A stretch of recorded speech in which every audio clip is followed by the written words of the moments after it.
Today is October 26th. The time is 1:55. Who's here? We are here today, including mother who is leaving. We had an appointment a half hour ago. Here is my son Peter, my number 2 grandson Oliver. Mother is leaving. Good night, goodbye, come back. Okay, we are going to talk today from 1943 to 1945, which is the most difficult year in my life. We're going to start today. Goodbye.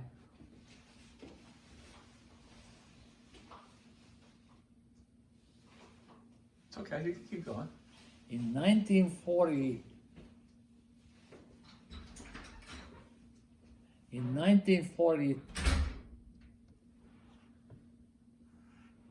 How old were you?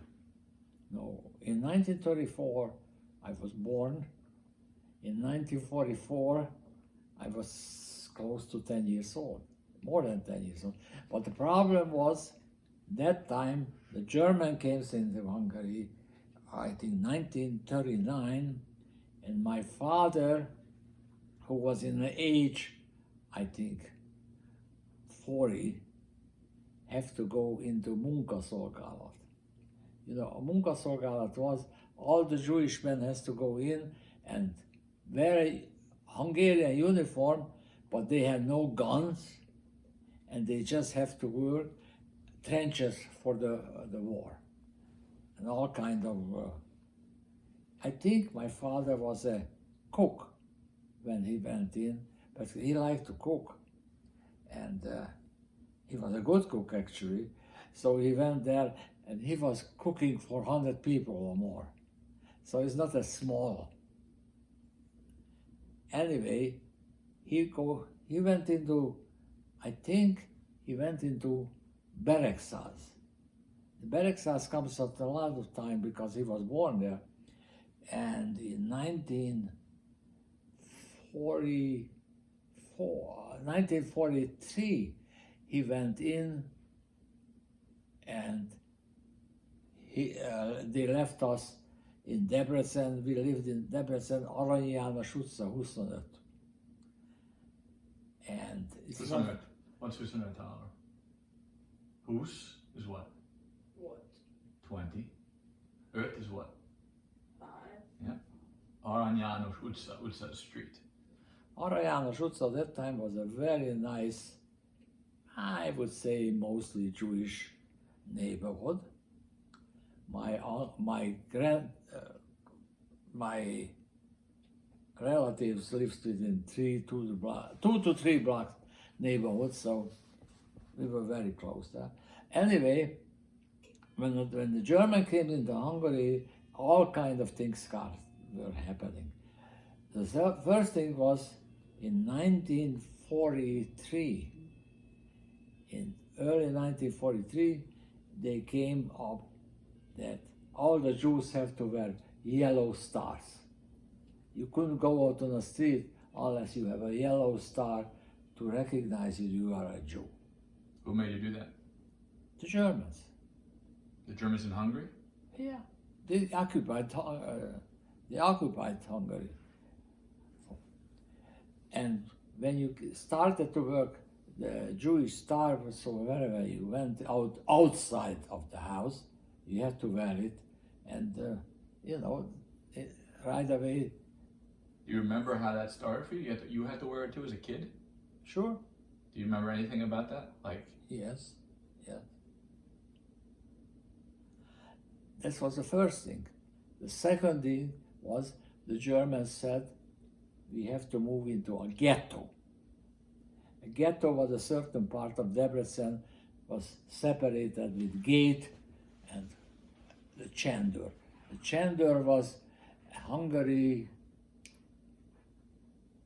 It's not an army, it's not a police, it was csendőrök viselik a big hat and everything, and very cruel people, very cruel. Didn't like Jews, period. Who were they? They were the police? Csendőrök voltak above the police and the army. It's like They were Hungarians or they were Germans? they were Hungarians, but they were worse than the Germans.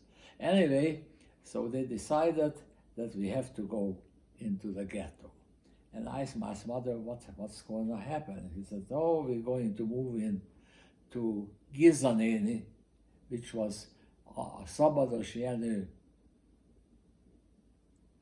sister, which we lived about.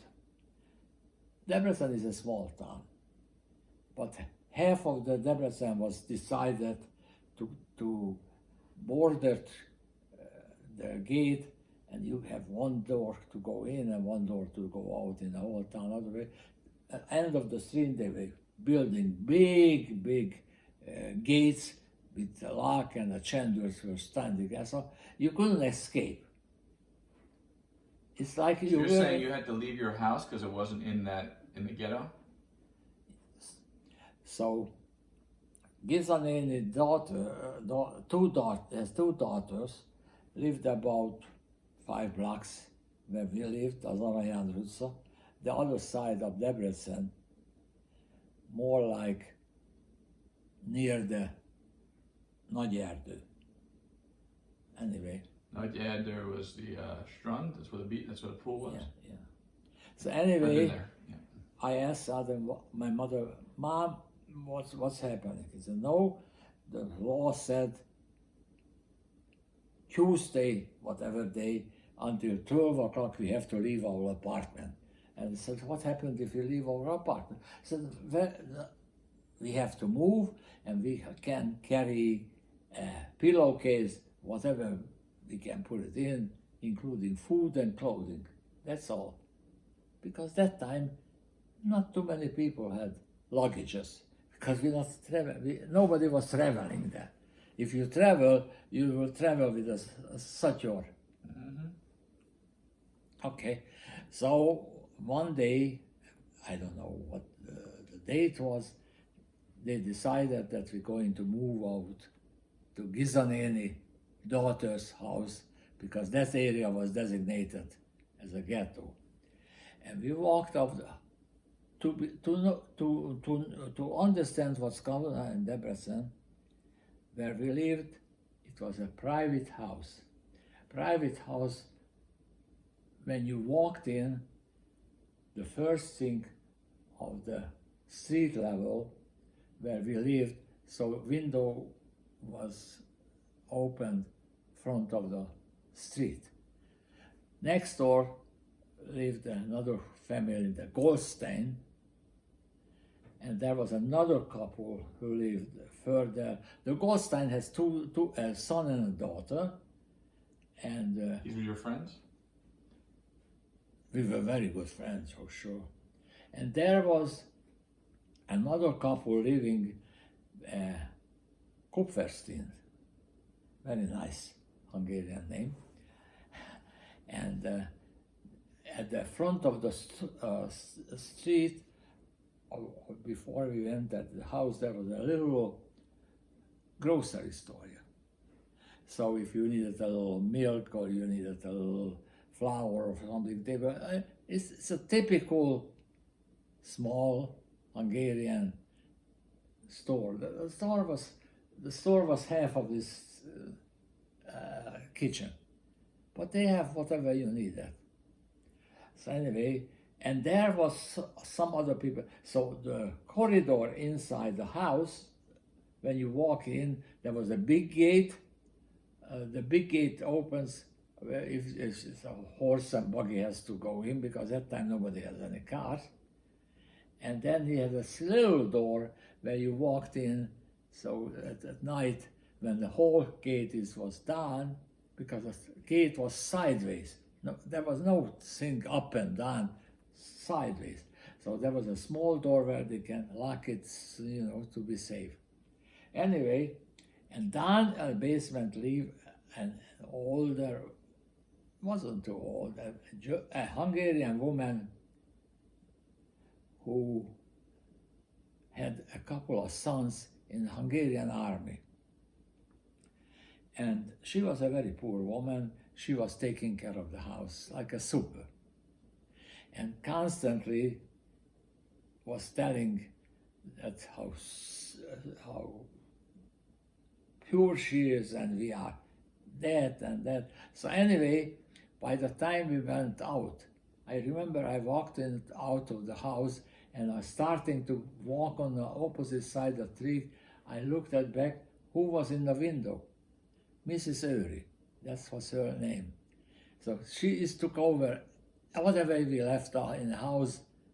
She you're saying that the house, the apartment you left, you basically she took all of your stuff. No, she moved in, opened the window, and you're saying she moved right in? yes. So you got kicked out because you were Jewish. And we have to leave everything. And you left all of your goods, and this woman who was the super moved into your apartment. That's right. And looked at the window and looked at us, and I'll be sure that we are leaving. I turned back, and Mrs. Öri was in a window. In your window, in your house? In my house. She wouldn't come in any other way. Who was with you, your father and your mother? The father, I told you my father had to go in 1940 for munkaszolgálat. Your father had to go into Hungarian army, but he was wearing a Hungarian uniform, but they had nothing, they had no guns. So he wasn't coming home every night, he had to leave. He was from Debrecen to Beregszáz, well, at least was 200 kilometers. How old was your father? 1943. He was born in 06, so 38. Yeah. He was a young man. Mm-hmm. He was a man. When this time of his life, he had a store, a Késses utcában. I mentioned it to you before. And you have to leave your store and you have to designate a Gentile person who was taking care of a non-Jew. A non-Jew. To take care of your store in the meantime while you're gone? But you never come back. You didn't know that though? No. So anyway, we walked into when we walked, we didn't have car or horse and buggy, anything. We walked into this new apartment, which was a private house. They lived in one of the, I don't know if they lived the whole house, I don't remember. But anyway, that was the four of them. The mother was 5 and 7 with mother and I. And everybody was sleeping on the floor. In this apartment, in the ghetto? In the ghetto, because first of all, there was not enough, well, maybe it was too bad where the people who lived in the house. But anyway, we were in that ghetto. I think we took some food, not too many, because the only thing what we were carrying is a pillowcase. But you can grab it, whatever you can put in a pillowcase, how much you can grab, clothing. Anyway, we were there probably a week or two, and then they decided, there came an announcement, a car was running in a street, all Jews have to leave the ghetto and have to go to the brick factory in Debrecen. What was the brick factory? In the brick they were making those red bricks when they build the house. Not the roof, the house. And what happened is it was a long space and has top and not too many sides. Only the top, because what happens when they made the brick, they were pulling out to dry. And was the brick factory. And that's the answer that I don't know what all the Jews have to report in a brick factory. So one day, my mother said, okay, we are going to the brick factory. I said, what is the brick factory? I said, you will see. You know, You were 10 years old. I was a little over 10 years. I was born in February. This was probably May or something. So it was still spring, summer, it was warm out. It was very warm. And you okay? Anyway, we walk into the back where we're going to go. It was 1,000 people over there, a lot of bricks. They have a little space in between, so I don't know, we took a blanket or what, so we parked on the street, on the ground. You couldn't go. Okay, we were in the ghetto, and in the brick factory. We were in the brick factory, I would say about a week, and railroad cars were coming with the machine, and they were announced that we have to go into certain camps. They were announcing, today we are looking for painters. We are looking for different, so people think that we will go into somewhere where we're going to be useful. Anyway, and the csendőrök were taking in people who they think they were rich. They wanted to know where did they hide the money, or where did they hide the gold and the dollar or what, and they were torturing people. You will hear that every section you hear, you know, this was a lot of torturing going on. Not me and my mother, because we didn't have, but there was a couple of rich people, you know. You're talking about the brick factory? Yeah. They were building over there, which was a guardhouse or whatever it is, and the csendőrök were torturing people. Where did they put the money? Where did you hide it? And then they took it to people, and they wanted to show, because a lot of people who has some kind of wealth, they digged in the floor and trying to hide the silver, the gold. You mean when they were leaving their houses? No, before we were going into. Before you went to the ghetto? Before we were going into the ghetto. And you know, in the house there was a basement too. In the basement you were keeping the coal, the wood, but you making for the winter. So people were starting to dig holes and hide people. So we were there for about a week, and every day big trains were coming with cattle wagon. The cattle wagon is where the cows were transported. A small cattle wagon, they will put in about 100 people or more. And they closed, and there was no food, no drink. You went in the cattle wagon? Yeah, and they put in a bucket for toilet. For 100 people, one bucket. Anyway, so one day, You remember this? Sure, I remember. You know, the worst thing is I haven't talked about it. I was thinking about it for 7 years, and now that I know that you were going to talk about it. I started to remember more than 7 years. All right, let's stop for a second.